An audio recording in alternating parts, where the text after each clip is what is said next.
présente Jean-François Ball, qui est producteur et vigneron indépendant. J'ai aussi une double casquette, une triple casquette, puisque je suis indépendant dans l'alimentaire sous enseigne et je représente les indépendants dans l'alimentaire au Collège des producteurs depuis, je crois, plus de 2 ans, je ne sais plus très bien combien de temps. Depuis le Covid. Depuis le Covid? Ah ben voilà. Un peu avant le Covid, je crois. Oui. Donc voilà. Alors en fait, si on est ici, c'est parce que ça fait plus de 2 ans que je discute avec Bernard, avec Emmanuel et avec plein d'autres producteurs de différentes choses. Et vous êtes nombreux à vous poser toujours les mêmes questions. Alors pour certains, ça va paraître basique parce qu'ils ont déjà des relations commerciales très abouties avec pas mal de commerces indépendants. Mais pour d'autres, c'est une découverte parce qu'ils voudraient se lancer dans ces relations commerciales et les développer davantage. Alors voilà, on va parcourir toute une série de questions. On ne sera pas exhaustif. Je vous propose, si vous avez des questions, de les retenir et de les poser à la fin. On va faire le tour de différents points. Mais tout d'abord, on va essayer mettre au point certaines notions pour que ce soit bien clair pour tout le monde de quoi on parle en fait. Alors voilà, Jean-François, je te propose de présenter ce que c'est un producteur pour nous aujourd'hui. Un producteur, d'abord, voilà, c'est une PME, un petit indépendant, un artisan, donc voilà, on s'entend bien. On ne va pas comparer la Jubilette, qui peut être tout à fait locale aussi pour les habitants de Jubilly, au niveau belge, et d'une petite brasserie qui va produire. Voilà, donc c'est vraiment toute proportion gardée. On entend bien une petite PME, mais voilà, c'est une prise familiale, on n'est pas sur des gros volumes en termes de production ni en marque connue mondialement. Voilà, c'est aussi, on pourrait dire qu'il y a aussi un jury qui dit c'est quoi un petit producteur, un petit indépendant. Voilà, alors un commerce indépendant, un petit détaillant, c'est quoi? Ça peut être un commerce hors enseigne, c'est le petit marchand de fruits et légumes que vous avez au coin de la rue. Ça pourrait être le boulanger, la boucherie, la petite alimentation hors enseigne, mais ça peut être aussi un magasin sous enseigne, puisqu'il faut savoir que plus de 80% des magasins sous enseigne de Delhaize, Carrefour ou Spar du groupe Colruyt sont des franchisés indépendants, ou alors encore un magasin comme d'ici à Nanine et à Ouépion, qui sont 2 points de vente qui vendent à 100% des produits locaux. Et alors, à contrario, ce ne sont pas un commerce indépendant n'est pas le groupe Ahold Delhaize ou le groupe Carrefour ou le groupe de Colruyt. Donc, ce ne sont pas les centrales d'achat, c'est pas de ces gens-là qu'on va parler aujourd'hui. Donc, pour revenir à ça, donc, voilà, clairement, on l'a dit, un PME, petit indépendant, comme tout le monde, on a des investissements qui sont lourds à rembourser. On va parler des terres, des immeubles, du matériel roulant, des outils de production. Comme dans le petit détaillant. Oui, chez les détaillants, on a aussi des investissements très lourds à rembourser. Il faut savoir que même si le détaillant est franchisé, il y a beaucoup de gens qui ignorent ça, mais 100% des investissements sont à la charge du franchisé Delhaize ou du franchisé Carrefour ou du franchisé Spar Colruyt. L'enseigne, juste l'enseigne, donc la plaque au-dessus de la porte est payée par le franchiseur en général, mais tout le reste est payé par le détaillant. Donc c'est un vrai indépendant qui prend des vrais risques et qui s'engage, et dans un marché terriblement saturé, il prend des réels risques, il n'est pas sûr que son magasin à l'avance va fonctionner. Donc évidemment, on prendra en compte aussi la structure de coût qui est importante, le personnel, les loyers, l'énergie, là on est en plein dedans pour l'instant, ça flambe. Comme beaucoup d'entreprises, voilà, les marges bénéficiaires sont serrées et le plus souvent insuffisantes.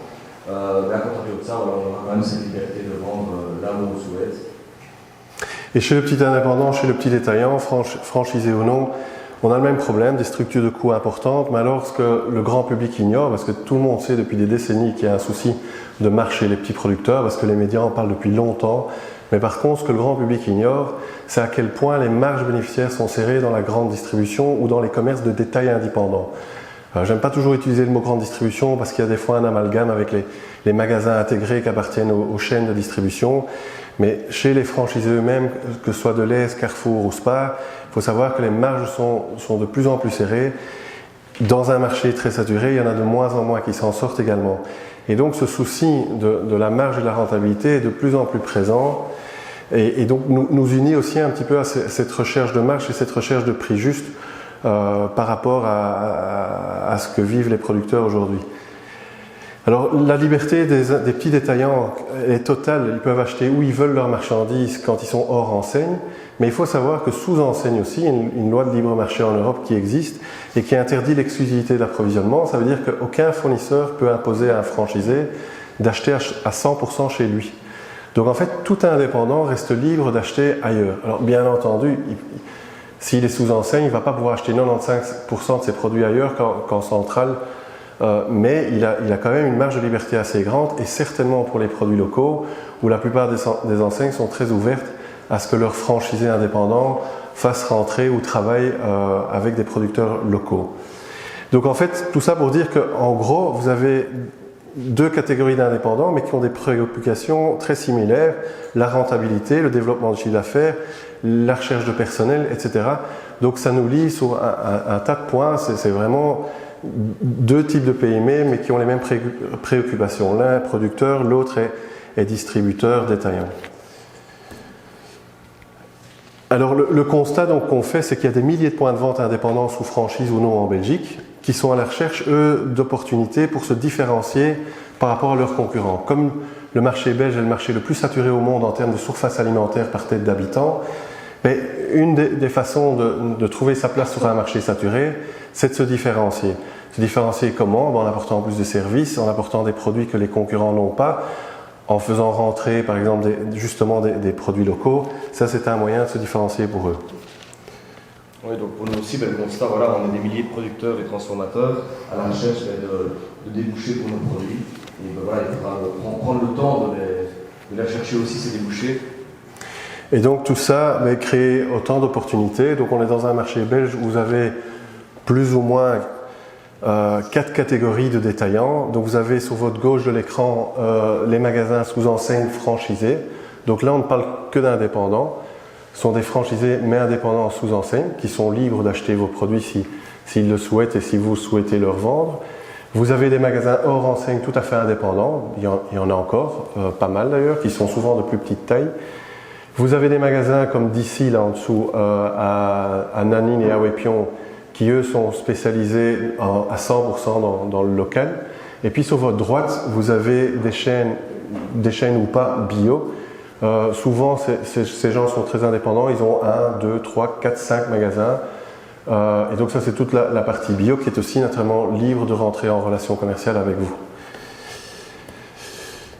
Alors, bon, là c'est assez bateau, mais on m'a souvent demandé mais comment rentrer en contact avec ces détaillants.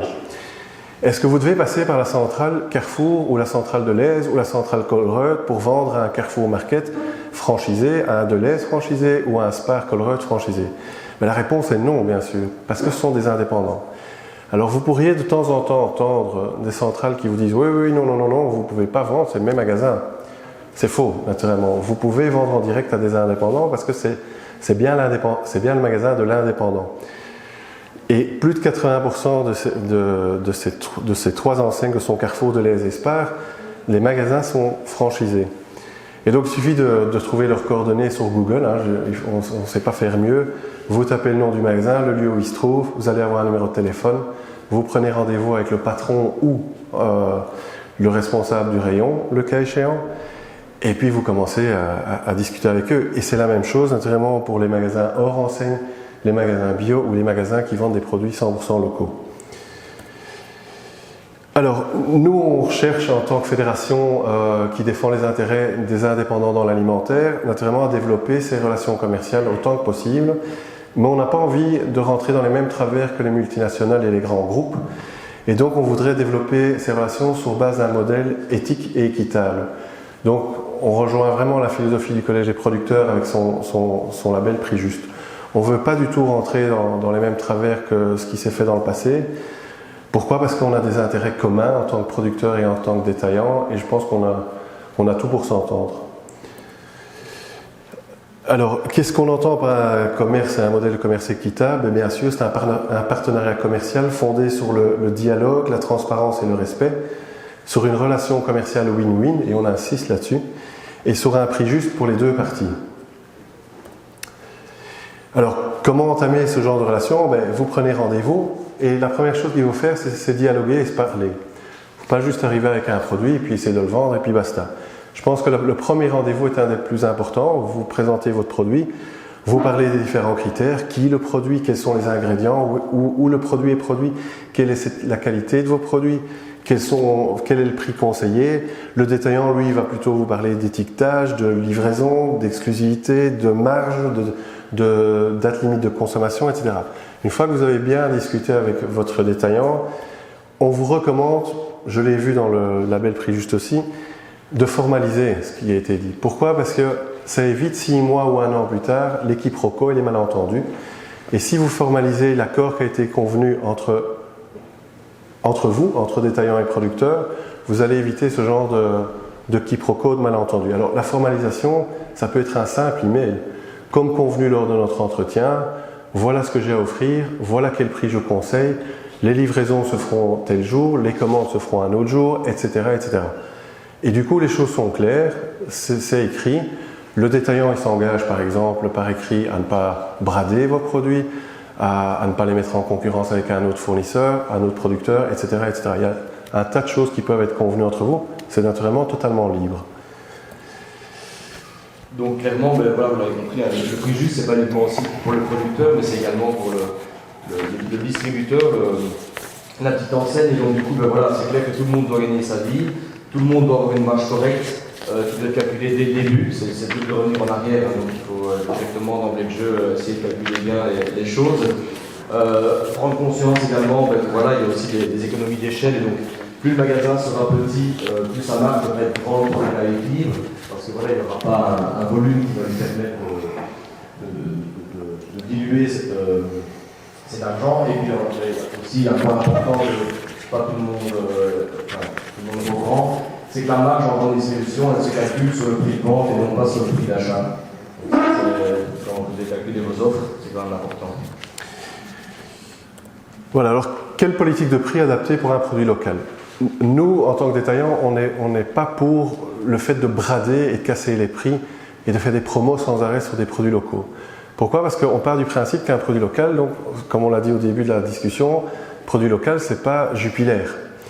Un produit local, c'est une petite brasserie avec un petit producteur derrière.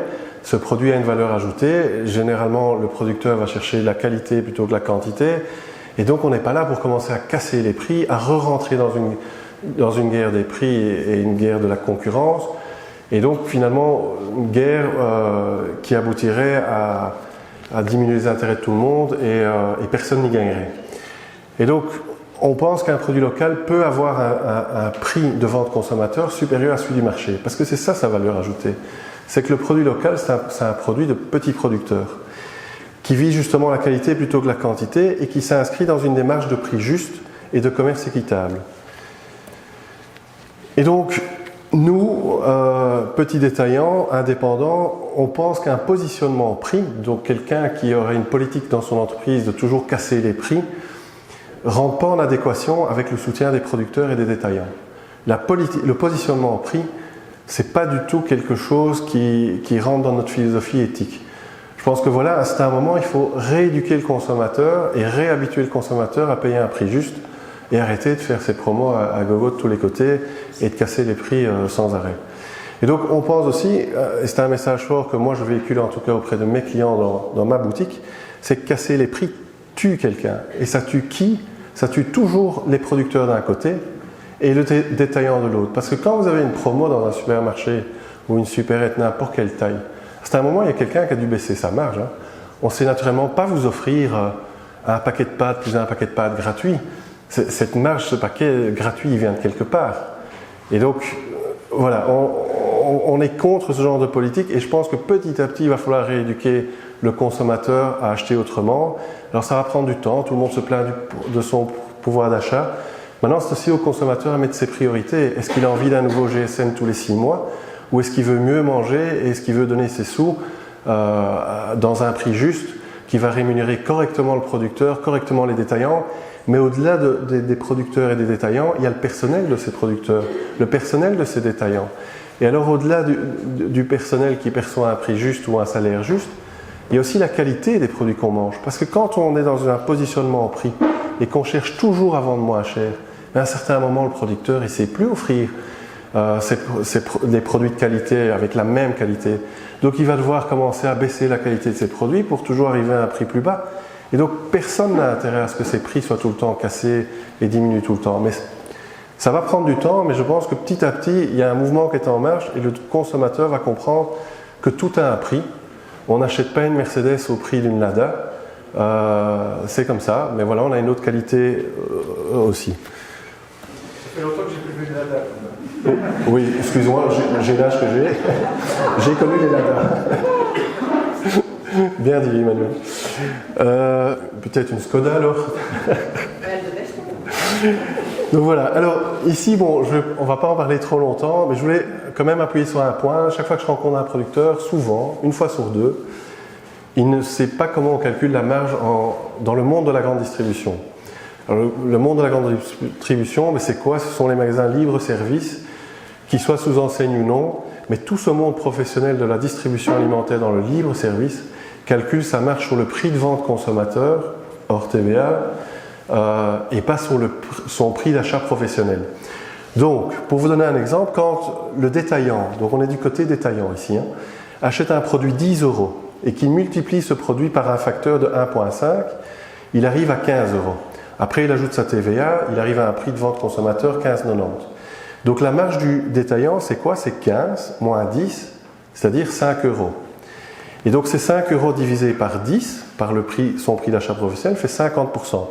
Ça, c'est le calcul à l'ancienne que font tous les petits détaillants, c'est-à-dire le boulanger du coin généralement, le marchand de fruits et légumes, etc., etc. Mais par contre, toute la grande distribution libre-service calcule sa marge sur le prix de vente consommateur. Pourquoi? C'est une question, je ne sais pas, de KPI, c'est une norme qui s'est convenue ainsi il y a déjà des décennies. Et donc en fait, on a le même calcul, on a la même marge en valeur absolue, c'est-à-dire 5 €, vous le voyez, mais au final, au lieu de diviser les 5 € par 10, on les divise par 15. Et donc en fait, les 0,5 représentent 33%. Et donc quand on vient chez un détaillant et qu'on lui dit voilà, tu as 35%, parce que dans votre tête, le détaillant va multiplier sa marge par 1,35, vous voyez là dans la troisième ligne en bleu, multiplié par 1,35, ça donne une marge en secteur professionnel libre-service de 25,93%. Donc 6 mois après, s'il s'en rend compte, il va se sentir floué. Parce qu'il va se dire, mince alors, le producteur m'avait dit que j'avais une marge de 35%, en fait c'est pas vrai. J'ai une marge de 25,93%. Et donc pour avoir une marge de 35%, il doit multiplier son prix d'achat professionnel par 1,54 et là il arrivera à 35,06. Il vaut mieux que vous le sachiez parce que naturellement vous êtes de bonne foi probablement quand vous arrivez vers un détaillant, mais il y en a qui peuvent mal le prendre parce qu'ils se sont dit ah chouette, je marge bien sur ce produit et puis finalement mais non, j'ai 10% de moins, je marche pas bien. Donc voilà, ça serait un petit détail. C'est un petit détail, voilà. Oui, c'est pour toi, je crois. Donc forcément, oui. Voilà. Le but pour un producteur comme moi aussi, quand on va plus, c'est pas grave. Le but pour un producteur comme moi aussi, c'est de valoriser en fait mon détaillant chez qui je vais vendre. Et donc du coup, lui apporter une belle marge, c'est aussi le motiver avec l'expérience que j'ai. Parfois, il vaut mieux travailler 20 magasins en direct et de manière correcte. Ça veut dire que ce soit des livraisons performantes, ça veut dire répondre au téléphone, ça veut dire être de service, que d'en faire 100 et de livrer peut-être 3 bouteilles dans 100. Quoi.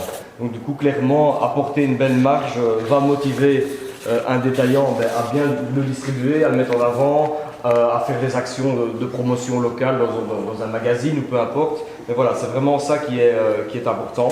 Mais je voulais ajouter qu'en fait, par exemple, j'ai un exemple concret. Vous connaissez tous la pâte à tartiner italienne qui est très connue, hein, on ne va pas la citer. Mais cette pâte à tartiner, chez moi, elle est sur la dernière planche du rayon tout en bas. Pourquoi? Parce que ça ne marche pas. Toutes les grandes marques, dans les magasins grande distribution, on ne gagne rien là-dessus. On gagne moins de 5%. Et donc moi, je ne sais pas payer mon personnel, mon loyer, mon crédit d'investissement avec du 5% de marge. Donc, s'ils veulent ce chocolat, ils vont le chercher, ils se mettent à genoux, ils se mettent par terre et ils le trouvent. Par contre, ma pâte à tartiner qui vient d'un artisan chocolatier de Dinan, qui est excellent d'ailleurs, elle est sur la planche tout en haut, en face des yeux, avec un panneau qui la met en évidence.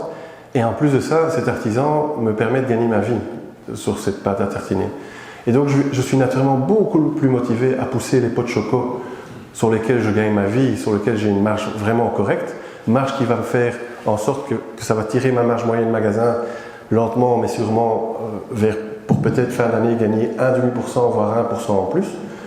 Parce qu'il faut savoir qu'on parle beaucoup de marge mais ce n'est pas pour se goinfrer. Donc il faut savoir qu'un AD Delhaize ou un Market travaille entre du 18 et du 22% de marge moyenne de magasin. Et un magasin plus petit comme un petit Proxy ou un Carrefour Express doit travailler à du 24-25 pour être rentable. Mais je vous parle de marge brute. Ce n'est pas le bénéfice que je vais me mettre dans la poche fin d'année.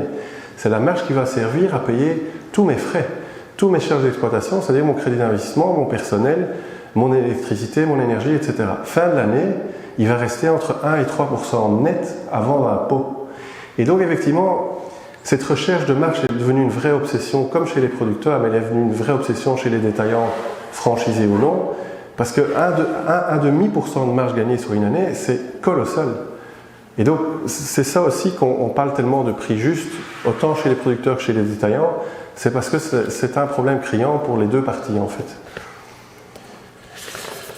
Oui, donc on prie un petit peu là, ce qu'on vient de dire. Clairement, le besoin en marge est beaucoup plus important dans une petite surface que dans une grande. Mais chez le producteur également, quelqu'un qui a une installation pour produire 200 bouteilles va revenir à la bouteille plus cher qu'une installation pour en produire 1 million.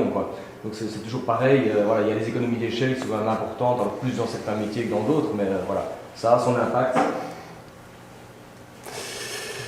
Voilà, alors nous on a fait notre enquête pendant quelques années, on a été interrogé des petits détaillants, donc le petit marchand de fruits et légumes au coin de la rue, le petit boulanger, la boucherie, etc. Et puis on a naturellement connaissance de ce que font les moyennes surfaces que sont les Proxy Delhaize, les petits Louis Delhaize, les petits Spar, les petits Carrefour Express. Et alors on a aussi une connaissance des marges que prennent en moyenne les plus grands magasins comme les Market, les AD Delhaize, etc. Et en fait, il faut savoir qu'un petit magasin, en général, quand il est très petit, il multiplie son prix d'achat professionnel par 1,6 à 2. Il fait 1,5, 1,6, voire x2. Alors, est-ce qu'il veut s'en mettre plein les poches en faisant du x2 ou en multipliant son prix d'achat par 1,7, 1,8? Non. Mais c'est parce qu'il fait tellement moins de volume que naturellement une grande surface. S'il ne prend pas une marge suffisante, donc généralement il ne dépasse pas le x2, il n'est pas rentable, il n'arrive pas à payer son loyer, il n'arrive pas à se faire aider par une personne en engageant une vendeuse en plus par exemple, etc. Il faut savoir que l'alimentaire est nouveau un des rares secteurs où les marges sont catastrophiquement basses. Quand vous achetez des vêtements dans un magasin de vêtements, le magasin de vêtements il fait souvent du x3. Quand vous achetez des jouets, des objets de décoration, du meuble, c'est x3. Et ça choque personne, tout le monde continue à acheter ses vêtements, ses jouets à ce prix-là, il n'y a pas de problème. Alors, pourquoi est-ce qu'on doit accepter que l'alimentaire doit travailler avec des marges aussi basses? C'est un souci, et c'est un souci qu'on aimerait bien redresser petit à petit, certainement dans la démarche de commerce équitable avec les petits producteurs. Et donc, tout ça pour dire qu'à un certain moment, on s'est dit, mais il faut être au milieu. Et quand on définit un prix conseillé à un distributeur ou à un détaillant indépendant, nous on préconise d'être au milieu, naturellement pas demander du x2, de ne pas demander du 1,20 parce que c'est beaucoup trop bas, mais d'essayer d'être au milieu et d'être à du 1,54. Et en étant à du 1,54, le distributeur, le détaillant a donc du 35% de marge. Alors c'est sûr, les plus petits ne seront pas contents avec ça. Et donc ils risquent d'augmenter un peu leur prix de consommateur. Et les plus gros, ils vont se dire, oui, tant mieux. Soit qu'ils vont se dire, tant mieux, moi je gagne bien ma vie, c'est très confortable, 35% pour un AD ou pour un Carrefour Market. Mais donc la différence de prix sera moindre par rapport au prix conseillé si on se situe au milieu. Si par contre on définit un prix conseillé avec une marge beaucoup trop basse, qui est basée sur les marges des très grands magasins, mais le pauvre petit détaillant alors au coin de la rue, le petit boulanger ou le petit boucher qui vend vos produits, il va être pris pour un voleur, alors que quelque part c'est les plus petits qui, les premiers, ont toujours défendu les petits producteurs. Et ont toujours depuis longtemps, depuis des décennies, ouvert leurs portes à la vente de produits locaux. Alors aujourd'hui c'est à la mode et donc tous les grands magasins ouvrent leurs portes à la vente de produits locaux, mais quelque part, qui étaient les premiers à ouvrir leurs portes depuis des décennies? C'est les tout petits commerçants. Donc ce serait dommage de les défavoriser par des prix conseillés qui ne tiennent pas compte de leurs besoins en marge. Voilà, c'était juste une parenthèse. Alors, oui, c'était juste une parenthèse au niveau de cette marge, mais la marge peut varier en fonction de différentes choses. Et donc quand je dis la marge, ça veut dire le prix consommateur aussi. Et là, je vais revenir à la remarque que monsieur a faite tout à l'heure. Donc bien sûr, le prix consommateur et la marge qu'un indépendant, qu'un détaillant veut avoir pour son produit peut varier en fonction de la DLC. Plus la date de consommation est longue, moins il a besoin de marge quelque part, parce qu'il aura moins de casse sur le produit. Sauf si c'est un très mauvais produit qui ne se vend pas, mais plus la date la date limite de consommation est courte, comme par exemple pour de la viande, 3-4 jours, mais plus il aura de la casse et des périmés. Et donc, le détaillant va vouloir couvrir sa casse en récupérant de la marge. Alors, un autre facteur, c'est l'acceptabilité du marché. Naturellement, le consommateur reste maître dans ses choix et vendre un paquet de chips à 10 €, on n'arrivera pas à le vendre si c'est le même grammage que la plupart des grammages des paquets de chips. Donc, il y a une acceptabilité du marché qui doit se faire. Alors, un autre facteur qui peut rentrer dans le besoin en marge du détaillant, c'est la reprise des invendus. Il y a des producteurs qui disent, voilà, moi je vends des produits frais, il y a un risque de perte parce qu'ils sont périmés dans une semaine, mais je m'engage parce que je suis sûr de mes produits, qu'on va bien les vendre, à reprendre les invendus. Mais si on reprend les invendus, naturellement, moi je n'aurai pas de casse comme détaillant, donc je peux aussi revoir ma marge à la baisse. Les volumes de vente. Si je vends 1 million de bouteilles de vin de Jean-François Ball, je serai peut-être enclin à diminuer ma marge parce que je fais tellement de volume avec son produit que je suis enclin à diminuer la marge. Et alors la valeur de différenciation du produit, c'est ce que monsieur soulevait tout à l'heure. Effectivement, j'ai un très bon exemple. Je vends les carottes d'un producteur dans ma commune, dans mon magasin. Je déréférence les carottes de la centrale pendant toute la période où lui en a. Donc quand il sait me livrer, j'enlève les carottes en vrac de la centrale. Et je vends que les carottes de ce producteur. Mais il faut savoir que parce que justement il y a de plus en plus d'organismes qui communiquent sur la valeur d'un producteur local et la valeur des produits locaux, même si des carottes c'est des carottes, eh bien en magasin, quand je mets ma petite pancarte producteur de Chambon-Gistou, carottes, je peux d'office demander un prix qui est vite 20 à 30% plus cher que des carottes normales. Alors on va me dire, oui mais c'est les mêmes carottes, oui c'est des carottes, personne ne goûte la différence. Mais les gens sont de plus en plus enclins à soutenir les producteurs en payant un peu plus cher. Mais donc voilà, ça c'est la valeur de différenciation. Effectivement, c'est plus facile avec des bouteilles de vin qui peuvent être très différentes les unes des autres, où on pourrait justifier un prix très différent. Alors le positionnement prix du magasin aussi. Si vous vendez des carottes chez Europe, ben vous allez sans problème pouvoir obtenir un prix supérieur parce que les gens qui vont chez Europe, ils acceptent de payer plus cher. Et alors, enfin, sans être exhaustif, mais la longueur du circuit de distribution, effectivement, si vous avez 10 intermédiaires entre le producteur et le détaillant, ben, on va rajouter chaque fois de la marge pour chacun et donc votre prix sera plus élevé et donc la marge de chacun va être réduite aussi parce qu'on ne peut pas dépasser un prix acceptable par le marché. Alors, quelle est la marge de liberté pour le producteur face à un indépendant sous enseigne? C'est aussi une question qui nous revient sans arrêt. Il y a plein de gens qui pensent que parce qu'il y a une enseigne au-dessus de la porte d'un magasin, ils ne peuvent pas rentrer dans ce magasin pour vendre librement leurs produits. C'est faux, puisque ce sont des indépendants, donc il faut d'abord demander si ce magasin est franchisé ou intégré. Un magasin intégré, c'est un magasin qui appartient à la chaîne. Mais donc s'il est franchisé indépendant, vous pouvez passer la porte. Et les autres questions qu'on nous pose souvent, est-ce que ces magasins peuvent m'imposer un prix de vente? Mais non, c'est vous qui êtes libre de définir votre prix de vente au magasin. Est-ce que ce magasin peut m'imposer une ristourne de fin d'année? Non, à moins que vous ayez envie, sur un volume, de lui offrir 2% de ristourne de fin d'année. Mais il n'a pas à vous imposer une ristourne si vous ne le souhaitez pas. Est-ce qu'il peut m'imposer des quantités? Ça, c'est un problème qui revient souvent, parce qu'il y a des tout petits producteurs qui font une production définie et limitée, et qui ne savent pas faire plus. Ben c'est comme ça. Et quand il n'y en a plus, il n'y en a plus. Et c'est au détaillant à expliquer au consommateur qui, je vous l'assure, le comprend très bien. Ben voilà, les carottes de Laurent sont terminées, j'en ai plus pour cette année, c'est de nouveau les carottes de la centrale. Et il comprend, il ne râle pas, c'est comme ça, il a X hectares de carottes, il ne sait pas en fournir plus. Soit moi je trouve un autre producteur après qui m'en livrerait plus, mais généralement, le mien en tout cas, il en a assez pour toute sa saison. Est-ce qu'on peut nous imposer des conditions de paiement? Mais non, de nouveau, on n'est pas une centrale d'achat et on n'est pas une multinationale. On ne vient pas avec les mêmes pratiques que les multinationales ou les grands groupes de distribution. Ce n'est pas parce qu'on a leur nom au-dessus de la porte qu'on n'est pas des indépendants, on est une PME. Donc on n'a pas ce genre de pratique et ceux qui l'auraient, à vous de les accepter ou pas, mais ça c'est chacun son choix. Donc tout est négociable et AppleSea, la Fédération des indépendants dans le libre service alimentaire, notre fédération soutient complètement des relations équitables et éthiques entre les franchisés ou les indépendants dans l'alimentaire et les producteurs. Et donc clairement, pour nous les producteurs, l'idée est de ne pas aller concurrencer nos propres clients, c'est-à-dire les détaillants. Donc voilà, nous on essaie qu'au domaine, nos prix de vente correspondent aux prix de vente que nos vins sont chez les détaillants, parce que ça arrive bien trop souvent où soit on est plus cher au domaine, soit les bouteilles sont plus chères au magasin, mais du coup on va déforcer l'un par rapport à l'autre. Alors je ne peux pas m'imposer à dire mes bouteilles tu dois les vendre à tel prix.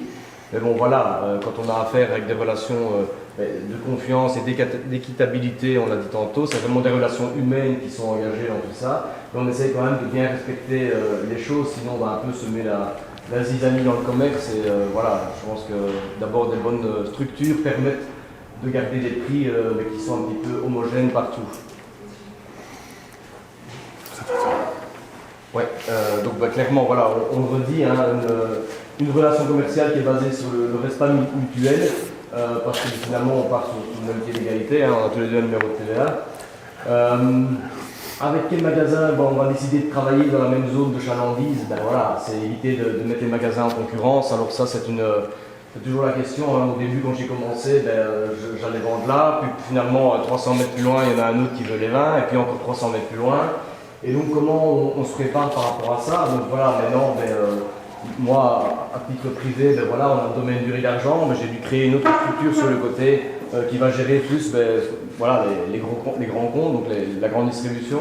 Et je vais avoir plusieurs marques différentes pour pouvoir gérer tous ces marchés. Et résultat des courses, voilà, quand je vais être, à l'heure actuelle, c'est plutôt une localisation. Dans telle région, je vais cibler 2, 3 détaillants, mais je ne vais pas aller plus loin. J'en reviens encore à cette histoire. Il vaut mieux travailler 2-3 personnes comme il faut et faire des bons chiffres que de vouloir être chez tout le monde dans la région et finalement n'avoir que des problèmes. Que vendons-nous? L'authenticité des produits belges. Belges à quel point? Quid des ingrédients? Aussi quid de la législation en matière d'étiquetage, etc. C'est toujours c'est difficile pour le consommateur lambda de se retrouver dans les étiquettes. Je vais prendre un de mes...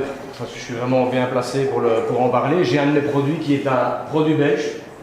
Et si vous regardez derrière, c'est un produit en Belgique récolté à partir de raisins en communauté européenne. Ça, c'est une grosse machine qui est faite pour l'export. La loi me dit que je dois marquer produit belge dessus, mais ce n'est pas un vin belge.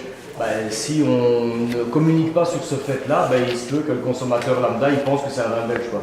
Donc il faut vraiment être super vigilant à sa communication, à ses réseaux sociaux, à tout ça pour pouvoir amener l'information jusqu'au bout. Et puis forcément, comme tout le monde, s'engager à respecter les normes ACCP, l'ARSCA, parce que je peux mettre mon image à mal, mais également celle de mon distributeur, puisque lui aussi aura d'abord les premières foudres, et puis moi je les aurai en deuxième lieu, quoi. Et alors de l'autre côté, éthique des affaires veut dire aussi moi à quel producteur je donne l'exclusivité dans mon magasin. Est-ce que je vais commencer à mettre 5 producteurs d'un même produit en concurrence dans mon magasin? Non, je ne pense pas que c'est une bonne chose. Je vais respecter le producteur avec qui on a commencé. Naturellement, en échange aussi d'un respect de mon producteur, moi je vais mettre ses produits en avant, je vais leur donner de la priorité. Et alors au niveau des normes AFSCA et HACCP, c'est très important aussi parce que si moi je ne respecte pas la chaîne du froid par exemple avec des produits frais, naturellement je vais détruire l'image des produits faits par le producteur et c'est pas de sa faute, c'est parce que moi je n'ai pas respecté la chaîne du froid et qu'à chaque fois que je les vendais, le consommateur revenait avec les emballages et le produit parce qu'il a été malade. Donc voilà, mais à contrario, je demande aussi aux producteurs qui doivent livrer des produits frais de respecter cette chaîne du froid parce que ça peut aussi mettre mon magasin en difficulté si tout à coup je vends de la viande où la chaîne du froid n'a pas été respectée. Les gens vont être malades, ils vont m'en vouloir, ils vont me dire voilà, je ne respecte pas la chaîne du froid et donc finalement c'est l'image de mon point de vente qui sera en danger aussi. Alors ça c'est le point dont tu viens de discuter, donc qui choisir dans un même village ou le long d'une même route? Ouais, donc là, c'est vraiment important, si on prend l'exemple, voilà, je vais me retrouver chez Benoît avec ma gamme domaine du riz d'argent, et après je peux me retrouver je veux dire, à 400 mètres plus loin en national sur une autre marque. Alors j'en conviens, j'ai un métier qui me permet de le faire, effectivement je ne fais pas des pommes ou des carottes, et donc dans la construction de mes produits, c'est tout à fait louable de dire, ben voilà, on a fait un vin un peu plus haut de gamme, on a fait un rapport qualité-prix, on a fait, voilà, dans la construction, dans la fabrication des choses, j'ai facile de pouvoir le faire, et donc j'ai donné cette continuité aussi dans l'aspect de plusieurs sociétés, de plusieurs marques. Les résultats des courses, ben voilà, je peux me retrouver en marque distributeur chez Intermarché, je peux me retrouver chez Carrefour avec 4 produits qui leur sont dédiés, avec la marque qui y est dédiée, mais qui m'appartient, et je peux me retrouver chez Benoît avec des produits en riz d'argent. Même chose, je prends la chaussée de marche à la ligne, je vais me retrouver chez DC avec toute la gamme en domaine du riz d'argent. J'étais 300 mètres plus loin aussi chez Olivier Vin, mais voilà, quand DC est arrivé, Olivier Vin était là depuis bien plus longtemps, mais clairement quand DC est arrivé, il a pris un peu la part belle aux vins belges et aux produits locaux, et donc du coup, Olivier Vin a pu trouver sa place pour déboucher des vins belges, quoi. Ce qui est logique, donc on en revient vraiment à ça, à un moment donné, être partout on ne peut pas, on peut pousser un peu les portes, mais voilà, ça ne va pas être possible tout le temps, quoi. Et alors le problème de mettre tout le monde en concurrence dans un même village ou une même zone de chalandise, c'est revenir au même travers que les grands groupes, c'est-à-dire que tout le monde se met en concurrence. Donc il y a un petit malin qui va croire qu'il doit vendre 20% moins cher que son voisin pour lui en vendre plus, et puis les autres vont baisser le prix, et puis tous ces détaillants vont revenir vers les producteurs en disant « moi je ne gagne plus assez ma vie, parce que tout le monde casse les prix, moi je ne sais plus vendre vos produits ». Et donc ils vont vous mettre la pression sur le prix, ce qui n'était pas le but au départ. Mais donc si on reste dans des règles commerciales éthiques, je crois qu'il y a moyen de faire du commerce où tout le monde est win-win.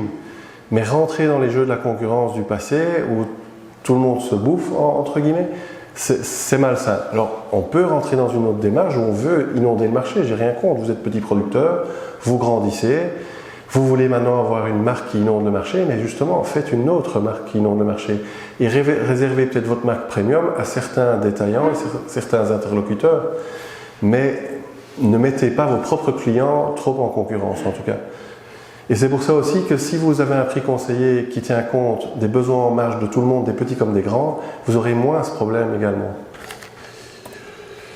Bon, en échange aussi, le détaillant, ce que je disais tantôt, il ne doit pas mettre les producteurs en concurrence dans le même magasin. Donc si je travaille avec Laurent depuis des années pour ses chicons pleine terre, quand Benjamin vient me trouver pour les vendre moins cher, parce que lui aussi il a des chicons pleine terre, mais il veut me les vendre moins cher, et moi je ne dois pas céder au chant des sirènes, il dira Laurent, désolé, mais il me les vend moins cher, parce que c'est tout simplement dégueulasse. Ça, ce sont les pratiques des grands groupes, c'est de faire un appel et de dire voilà, on est en 2021, qui a les chicons moins chers maintenant? Ok, ça fait 20 ans que je travaille avec vous, mais j'en ai plus rien à faire, je travaille avec un autre maintenant. Ça va pas, parce qu'il y a des relations humaines là derrière. Si on a très bien travaillé avec le premier, je vois pas pourquoi on mettrait le premier dehors au bénéfice d'un nouveau producteur, parce qu'il vient avec des chicons moins chers. Donc voilà, il faut essayer d'être constamment dans une éthique au niveau commercial. Et donc du coup aussi, qu'est-ce qu'on attend des détaillants quand ils travaillent avec des producteurs locaux? C'est de mettre leurs produits en avant et d'avoir ce slogan en tête permanent du local d'abord. Et donc, comment faire pour mieux vendre le local? Notamment si vous le cachez dans un coin du rayon ou au fond du magasin, ça ne va pas marcher. Donc ici, vous êtes dans une supérette de 300 m² où dès l'entrée du magasin, vous avez déjà énormément de produits locaux mis en avant. Et le détaillant produit des affiches pour chaque producteur local, annonce le produit, d'où il vient, etc. etc. Donc il y a vraiment cette démarche de mise en avant et de défense des petits indépendants. Et là je vais parler pour moi-même, moi je préfère donner mes sous à un autre petit indépendant qu'à Coca-Cola bien sûr. Moi quand le représentant Coca-Cola vient chez moi pour me demander de faire une montagne de Coca dans mon magasin, je dis pourquoi? Parce que tu vas en vendre plus, mais je m'en fous d'en vendre plus, je ne gagne pas ma vie sur le Coca. Et ce n'est pas un produit qui fait vivre la Belgique. Quand j'achète des produits chez Jonathan paye des impôts en Belgique fin de l'année, donc ça va servir à mon pays. Et moi aussi, quand je fais des bénéfices fin de l'année, moi je vais payer des impôts en Belgique. Et donc voilà, ça me motive beaucoup plus que d'acheter des produits à une multinationale qui fait fuir ses bénéfices à l'étranger où ils ne seront pas imposés. Alors l'authenticité des produits, ça c'est un point qu'on a déjà évoqué. Oui. C'est presque fini. On est 2 slides, je crois. Donc en fait, ça c'est aussi un point important. Attention, parce que le produit local est à la mode. Et comme le produit local est à la mode, il y a pas mal de gens qui trichent dans le produit local. Et donc ça c'est un problème. Quand on me vend un jus de pomme que moi j'annonce à mes clients comme étant un jus de pomme belge, s'il est fait à 90% de pommes qui viennent de Pologne, c'est un problème. Sauf si c'est marqué sur l'étiquette derrière. Mais là où est le problème, c'est quand sur la bouteille, il y a marqué par exemple ferme de Beauvais, jus de pomme. C'est embêtant parce qu'il y a quiproquo. Là, les gens croient que c'est les vergers qui est autour de la ferme à Beauvais. Les pommes sont pressées et mises dans la bouteille, alors qu'en fait 90% des pommes viennent de l'Est. Donc il y a de plus en plus d'exemples comme ça malheureusement. J'ai eu du miel de la ferme Intel mais qui provenait de Roumanie, etc. etc. C'est un souci parce qu'un jour la presse va s'en emparer et si la presse malheureusement montre les mauvais exemples au détriment des bons, mais finalement c'est le consommateur qui va discréditer toute la filière produits locaux. Et ça c'est dommage parce que les gens honnêtes vont être punis pour les gens malhonnêtes. Donc voilà, là il faut être vigilant. Et alors en conclusion, ben voilà, moi je voudrais dire que je suis convaincu que le Collège des producteurs et ma fédération, la Fédération des indépendants alimentaires, soutiennent à fond le développement des relations commerciales entre petits producteurs et détaillants indépendants, mais pas n'importe comment, sur un modèle de commerce éthique et équitable. Merci pour votre attention.